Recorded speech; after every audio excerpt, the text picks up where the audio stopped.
Salam semuanya. Sebagai muslim, saya secara pribadi ingin bertanya. Dalam situasi sosial dan politik saat ini yang sangat suram, dan apa yang terjadi di dunia saat ini, saya merasa sangat sulit untuk bergabung dalam organisasi, bahkan untuk memutuskan yang mana yang benar. Pada masa ini, orang berprasangka dan menganggap bahwa mengikut suatu kepercayaan mencerminkan kepercayaan itu sendiri. Dengan argumen seperti itu, bagaimana saya bisa berdiri teguh? Bagaimana caranya untuk menjaga arti sebenarnya dari kepercayaan saya? Ada konflik pendapat antara saya dan teman-teman Islam saya. Menurut Anda secara pribadi, apa Anda menyetujui tindakan Saddam Hussein, semangat dari seorang pejuang, dan kematian orang Palestina dengan bom bunuh diri?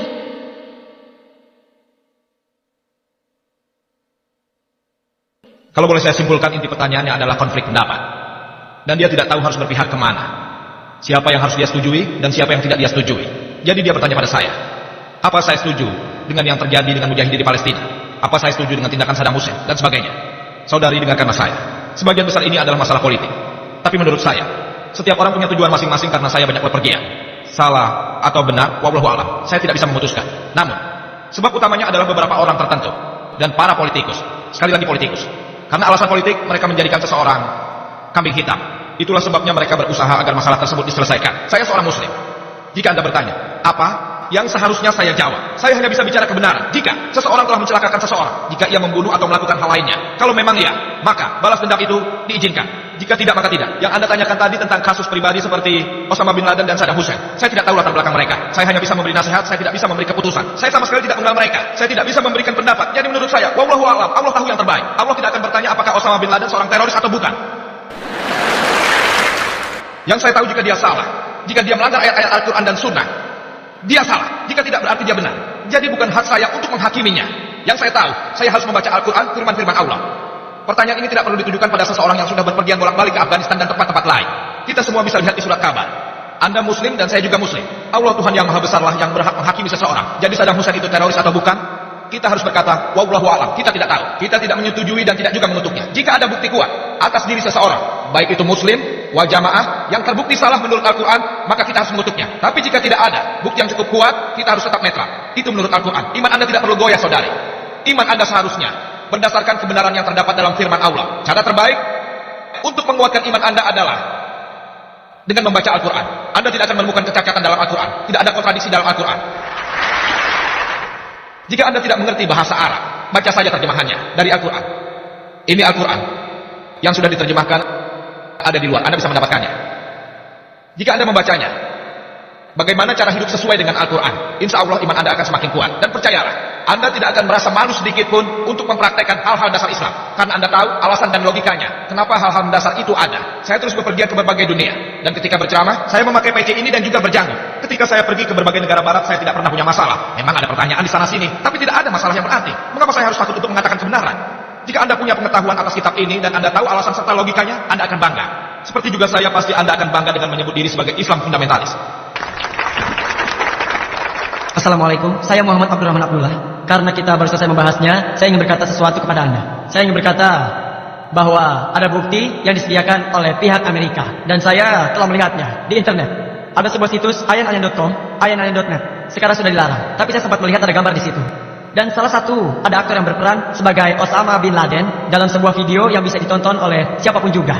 Dan gambar lainnya adalah Osama bin Laden yang sesungguhnya. Judulnya adalah semua orang bodoh pasti tahu bahwa semua orang ini adalah sama. Itu bukti yang diberikan Amerika. Pertanyaan saya adalah, di tempat ibadah Hindu saya, kami diberikan buku berisi perbuatan yang boleh dan yang tidak boleh dilakukan. Di halaman muka buku terdapat sebuah ayat, dan bagian dari ayat itu, bunyi ayatnya adalah, यदा यदा हि धर्मस्य ग्लानिर्भवति भारत अभ्युत्थानमधर्मस्य तदात्मानं सृजाम्यहं परित्राणाय साधूनां विनाशाय च दुष्कृता धर्मसंस्थापनार्थाय सम्भवामि युगे युगे. terutama disebutkan, jika kita terpaksa melindungi kebenaran yang baik, kita harus menghapuskan yang jahat. Tidak ada cara lain. Saya minta Dr. Zakir Naik untuk menjelaskan hal ini. Apakah kepercayaan ini benar atau tidak? Begitu saja. Terima kasih. Saya minta sekali lagi pada pendengar dan sukarelawan kami, lebih memilih pertanyaan dari non-muslim untuk menjernihkan pengertian yang salah mengenai Islam, atau juga dari muslim untuk lebih mengerti hal tersebut. Saya lebih suka membuka kesempatan pada non-muslim karena tidak banyak kesempatan di mana mereka bisa bertanya apa saja mengenai Islam. Tapi komentar saudara kita adalah tentang bukti di internet, di mana terdapat bahwa Osama bin Laden dan salah satunya benar, dan menurut saya, ini pun mencurigakan. Jadi saya akan kesampingkan bukti yang Anda sampaikan itu. Walaupun dibilang bahwa itu bukti Amerika, saya tidak akan mempercayainya begitu saja. Saya bersikap netral, dan saya tidak akan mengatakan bahwa yang Anda katakan itu adalah benar. Anda tahu, bukti itu bisa saja direkayasa, dan itulah sebabnya kita memiliki telka kaset audio dan video. Semua itu mainan media, saya orang media. Kita tahu, media bisa berubah dengan mudahnya. Merubah suatu media sangatlah mudah. Saya bisa mengatakan apa saja di sini. Dengar, ini sangat mudah, jadi kesampingkan media. Saya tidak setuju dengan benar atau salah. Wallahu a'lam, tidak ada bukti sama sekali. Pertanyaannya adalah, ayat yang dikutip dari kitab Kitab bab 4. Ayat yang dikutip saudara kita adalah dari bab 4, yaitu apabila terdapat keharaman, ketidakbenaran, kekerasan, serta anarki di dunia. Tuhan akan datang dan mengambil bentuk lain. Lalu setelah itu, Tuhan akan memastikan semua keburukan seperti anarki, masalah dan kekacauan dunia. Itu semua akan diselesaikan dan Tuhan akan datang dalam bentuk yang lain. Apa hal ini benar dan kita dapat menyetujuinya? Tapi perbedaannya, menurut Muslim, Allah itu maha besar mengirimkan Rasulnya. Apabila orang telah menyeleweng dari kebenaran, Tuhan akan mengirimkan Rasulnya seperti yang difirmankan di Al-Quran dalam surat Ar-Ra'd bab 13 ayat 7. Bagi tiap-tiap kaum, di sana dikatakan ada orang yang akan memberi petunjuk. Allah berfirman dalam surat Fatir bab 35 ayat 24. Wa in min ummatin illa khala fiha nazir. Tidak ada suatu umat pun melainkan telah ada padanya seorang pemberi peringatan. Jadi kami percaya Allah mengirimkan Rasulnya. Seperti Adam, Musa, Yesus, Muhammad, damai bagi mereka. Mereka semua Rasul Allah. Tapi Hindu percaya Allah datang dalam bentuk yang lain. Kita percaya Allah mengirim Rasul, tapi mereka percaya Allah mengambil bentuk yang lain. Allah datang sendiri dalam bentuk yang lain. Kami tidak menyetujuinya. Kristen tidak setuju, Islam tidak setuju. Yang kami setujui adalah semiripan, walau dengan pendekatan berbeda, bahwa Allah maha besar mengirimkan Rasulnya. Mereka adalah orang-orang pilihan Allah untuk membimbing umatnya pada kebenaran. Dan Rasul terakhir yang datang di bumi ini untuk membimbing umatnya adalah Nabi Muhammad SAW. Dan Allah memberikan beberapa wahyu. Yang saya maksudkan di sini adalah Al-Quran. Jika Anda punya apa yang disebut perjanjian lama atau perjanjian baru, kami Muslim inilah perjanjian terakhir. Inilah perjanjian terakhir dari Allah. Selamat malam, nama saya Rahmat. Saya sekolah di Universitas Kedokteran. Yang menjadi pertanyaan saya adalah mengapa Muslim di India selalu menentang kode prosedur sipil umum? Mengapa Muslim di India menentang kode prosedur sipil umum? Terima kasih. Saudara bertanya hal yang baik. Mengapa Muslim di India selalu menentang operasi-operasi sipil yang umum? Saudara, saya menyetujui kode prosedur sipil umum. Tapi, kode prosedur itu haruslah merupakan kode yang terbaik. Kode terbaik yang tanpa cacat. Saya setuju. Walau seluruh Muslim di India menentang saya Dr. Zakir Naik setuju dan saya akan mendebat. Saya akan berada di atas panggung ini untuk mendiskusikan secara logika. Kode mana yang terbaik? Hukum mana yang terbaik? Dan kalau hukum yang terbaik itu sudah ditemukan, maka hukum yang terbaik itulah yang perlu dijalankan. Saya akan mendukungnya agar India memiliki kode sipil umum. Dan juga kode kriminal umum. Mengapa hanya kode sipil saja? Milikilah kode sipil umum dan kode kriminal umum. Tapi kita perlu mendiskusikan kode mana yang terbaik untuk kita. Seperti pagi tadi ada seseorang wanita Hindu bertanya, mengapa Islam mengizinkan seorang pria memiliki lebih dari satu istri? Dan saya menjawab, orang menghargai itu. Jika kita menjawab dengan kode sipil umum yang mengatakan bahwa pria boleh memiliki lebih dari satu istri, tidak ada solusi mengenai lebih banyaknya jumlah wanita di dunia. Tidak ada solusi, tidak ada agama yang punya solusinya, karena semua agama lain hanya mengizinkan satu istri, kecuali Al-Quran. Hanya Al-Quran yang mengizinkan kita punya lebih dari satu istri. Saya akan memberi contoh. Ada sebuah analogi bahwa hukuman terbaik yang dapat kita berikan, yang memiliki hasil yang terbaik, seperti yang disebutkan dalam Islam, wanita harus memakai jubah, dan itu untuk menutupi auratnya. Dan jika seorang pria memperkosa wanita, dia akan menerima hukuman mati. Itu hukumannya. Dan menurut statistik Amerika, menurut laporan FBI tahun 1990, 1750 kasus pemerkosaan terjadi setiap hari pada tahun 1990. Menurut laporan Departemen Keadilan Amerika tahun 1996, 2730 kasus pemerkosaan terjadi setiap hari pada tahun 1996. Itu artinya setiap 20 detik terjadi satu kasus pemerkosaan. Kita di sini sudah berada 2 jam. Jadi sudah lebih dari 200 pemerkosaan yang terjadi di Amerika. Saya rasa jika kita amalkan syariah, di mana apabila seorang pria melihat wanita, dia harus menurunkan pandangannya. Semua wanita harus memakai jubah kecuali wajah dan pergelangan. Dan jika seorang pria tetap memperkosa, dia harus menerima hukuman mati. Saya bertanya, apa jumlah pemerkosaan akan bertambah atau jumlahnya akan berkurang? Ini sudah pasti berkurang karena kita bisa melihat. Sebab ada program di BBC yang membicarakan masalah Nigeria, yang mengamalkan syariah Islam dan menghukum mati pemerkosa, jumlah kasusnya drastis menurun. Negara dengan kasus pemerkosaan paling sedikit di dunia adalah Arab Saudi. Bukannya saya berpihak pada Arab Saudi, tapi ada hal yang perlu dipelajari. Saya pernah mengikuti suatu kongres. Saya ingat waktunya, tahun 1999, bulan Oktober. Seorang pastor lokal memberikan pernyataan bahwa hukuman mati harus diberikan pada pemerkosa.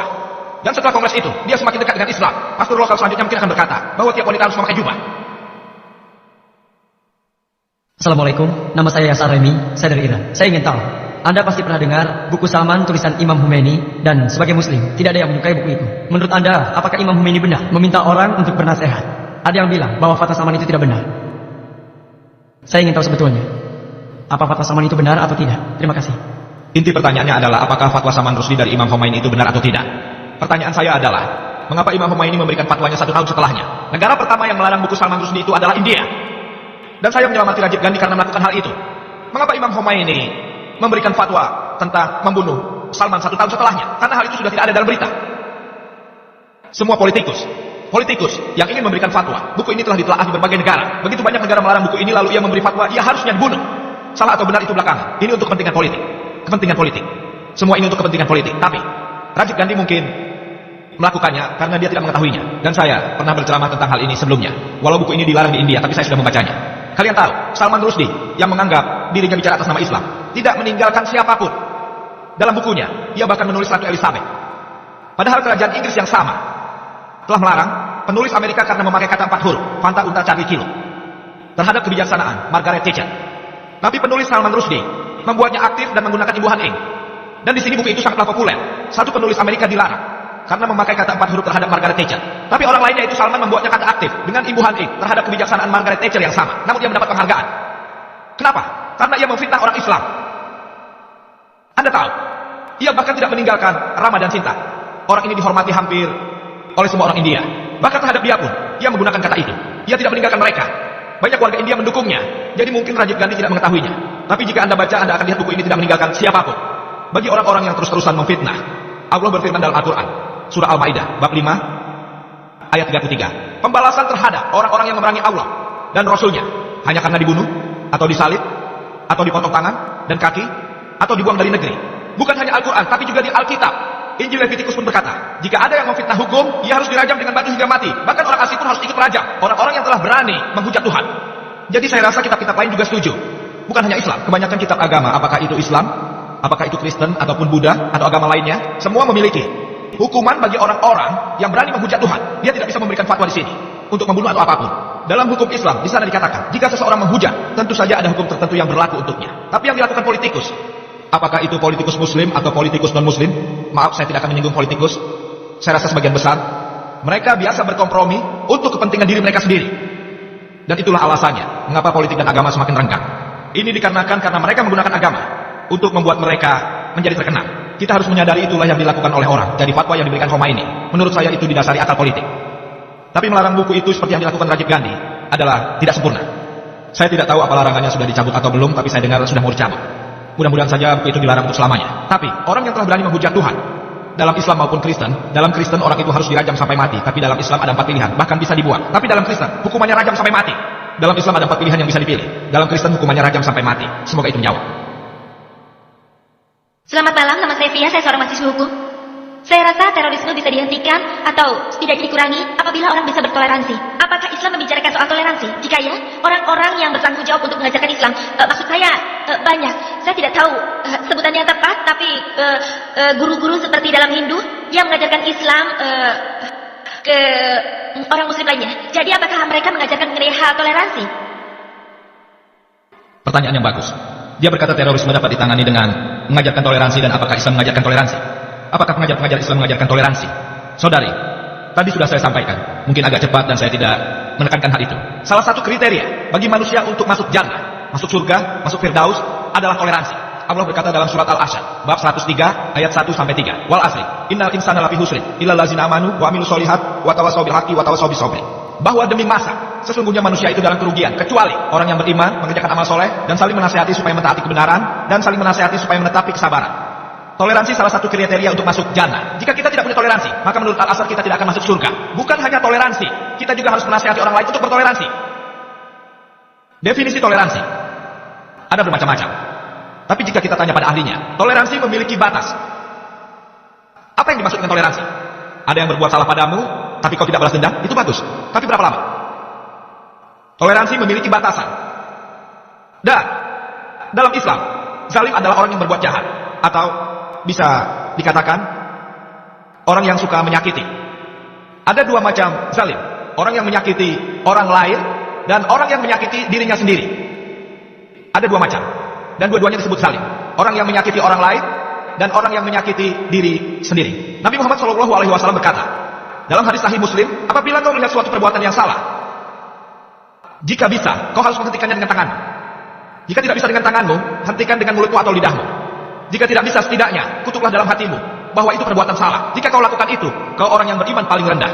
Paling rendah. Yang kita harus lakukan adalah memiliki toleransi, seperti diajarkan Al-Quran surat Al-Baqarah bab 2 ayat 153. Innallaha ma'as sabri. Sesungguhnya Allah beserta orang-orang yang sabar. Tapi bersabar juga tidak boleh melampaui batas. Sabar ada batasnya. Toleransi ada batasnya. Kita ambil contoh, jika ada seorang wanita yang diperkosa, kita tidak bisa bilang, bertoleransilah, tidak masalah. Jika Tuhan memberi saya kekuatan, jika saya melihat seorang wanita diperkosa, saya akan menghentikannya dengan tangan. Jika tidak bisa, lakukanlah dengan kata-kata, tolong jangan perkosa dia. Ada artikel Bombay menyebutkan, seorang gadis muda berusia 13 tahun yang diperkosa seorang pria di kereta. Padahal, di sana ada 5 penumpang. Hanya 1 orang melawan, tapi sisanya diam saja. 5 orang melawan 1 orang yang sedang mabuk. Dia mabuk. Tak seorang pun berbuat apa-apa. Apa yang terjadi dengan kemanusiaan? Apa yang terjadi? 5 pemuda tidak bisa melawan 1 orang yang sedang mabuk, yang memperkosa gadis di kereta. Anda sebut ini toleransi? Saya bilang ini pengecut. Saya katakan, seandainya 5 orang teroris dalam arti kata menteror elemen sosial, orang itu tidak akan berani melakukannya. Jadi kita harus berusaha agar sifat toleransi dalam manusia itu bertambah, tapi pada saat yang bersamaan, dan tidak mengubah mereka menjadi orang-orang pengecut. Kita harus terus berusaha agar elemen antisosial di dalam masyarakat dikurangi, dan bersama-sama kita dapat pastikan agar orang-orang yang antisosial ini dapat dihukum dengan hukuman sepantasnya. Semoga ini menjawab. Halo, nama saya Bibi Bob Cakra Rokuloy. Saya ingin menanyakan suatu hal mengenai tentang rejim Taliban dan isu fatwa untuk penghancuran Buddha Bamiyan yang katanya tidak bersifat Islami. Saya ingin tahu, apakah itu memang tidak bersifat Islami? Dan jika memang begitu, apakah langkah-langkah yang dipengaruhi setan? Dan hal apa yang harus diwaspadai oleh kaum muslim? Yang Anda tanyakan adalah pertanyaan yang sama saat saya memberi ceramah di Surat. Setelah beberapa hari kejadiannya. Waktu itu, isu itu masih hangat. Taliban telah menghancurkan dan merusak patung Buddha Bamiyan. Pertanyaannya, apakah itu tindakan Islam atau setan? Pertanyaan yang sama dilontarkan oleh orang non-muslim di Surat. Apakah itu benar atau salah? Pada saat itu masih ada konflik apakah memang hancur atau tidak. Hari itu saya belum tahu, tapi sekarang sudah tahu. Melalui berita yang dikonfirmasi bahwa mereka memang menghancurkannya. Tapi salah atau benar? Yang bisa saya katakan adalah, saya seorang murid yang membandingkan agama. Salah atau benar akan kita katakan nanti. Tapi yang bisa saya katakan adalah Taliban, jika mereka memang menghancurkan patung Buddha, yang mereka lakukan adalah memberi pendidikan pada orang Buddha. Saya mempelajari perbandingan agama. Saya membaca kitab Buddha, saya membacanya, isinya, dan dalam kitab itu tidak pernah sekalipun Buddha menyuruh umatnya untuk membuat patung dirinya. Buddha tidak pernah mengatakan hal itu pada pengikutnya. Baru kemudian setelah beberapa waktu. Tapi pada saat ini hanya satu yang bisa saya katakan. Benar atau tidak kita lihat saja nanti. Tapi yang mereka lakukan tentu mendidik para pengikut Buddha. Tak pernah disebutkan dalam kitab Buddha bahwa mereka harus membuat patung. Lalu pertanyaannya, saya bahkan pernah ditanyakan hal ini oleh seorang pembesar. Hanya karena Islam tidak menyetujui pemujaan berhala, apakah agama lain kecuali Kristen? Jika kita baca Perjanjian Lama, disebutkan dalam kitab Ulangan bab 5 ayat 7 sampai 9, dan juga kitab Keluaran bab 20 ayat 3 sampai 5. Engkau tidak boleh memiliki Allah selain aku. Engkau tidak boleh membuat patung untuk menyembah aku, apapun bentuknya, di atas langit, di bawah bumi, di air, atau juga di darat. Engkau tidak boleh menyembah berhala atau melayani mereka, karena aku, Tuhanmu, Allahmu adalah Tuhan yang cemburu. Jadi menurut Kristen, menurut kepercayaan Yahudi, membuat patung dan mengatakan itu Tuhan adalah perbuatan yang dilarang, sama seperti dalam Islam. Saat saya menjawab bahwa mereka mendidik pengikut Buddha, mereka pun bertanya, tidakkah tindakan orang Taliban ini menyebabkan kesedihan pada jutaan pengikut Buddha?